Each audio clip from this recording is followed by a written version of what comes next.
Ka filluar takimi radhës i dialogu ndërmjet palës kosovare dhe asaj serbe. Pas këtij takimi, presidenti Hashim Thaçi dhe kryeministri Isa Mustafa do të darkojnë me homologët serb.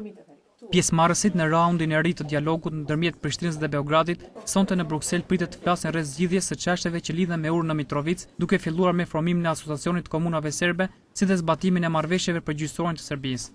Pjesëmarrësit në raundin e ri të dialogut në mes Beogradit dhe Prishtinës në Bruksel sonte pritet të flasin rreth zbatimit të marrëveshjeve që lidhen me urën në Mitrovic, fillimet të formimit të Asociacionit të Komunave dhe zbatimin e marrëveshjes përgjithësore serb.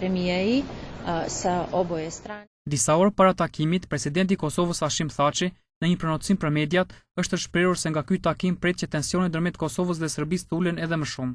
Pres që të ulen edhe me tutje tensionet, pres që të vazhdojë dialogu, të vazhdojë angazhimi për normalizimin e marrëdhënieve, për pajtim dhe bashkëpunim dhe marrëdhënie të mira fqinësore. Nga ana tjetër, edhe homologu serb pret që ky takim të jetë më i matur dhe më i qartë për të dyja palët. Juče je završen januar, ja jutros imam Pres që në raundin e dialogut në mes të Beogradit dhe Prishtinës në Bruksel, që mbahet sot, të ketë diskutime të matura, dhe se të gjithë do të kuptojnë se stabilizimi i Ballkanit Perëndimor është një parakusht kyç për përparimin. 11,3 puta bolje rezultate. Sipas agjendës, pas pak Federica Mogherini do të presë në takim palën kosovare, ndërsa në orën 20 do të takohet me palën serbe. Kurse darka është paraparë të mbahet në orën 20:30. Ky takim do të jetë vazhdimi i atij të mbajtur më 24 janar, ku të dyja palët u pajtuan që të lënë tensionet prapa dhe të përqendrohen në punën në kuadër të bisedimeve.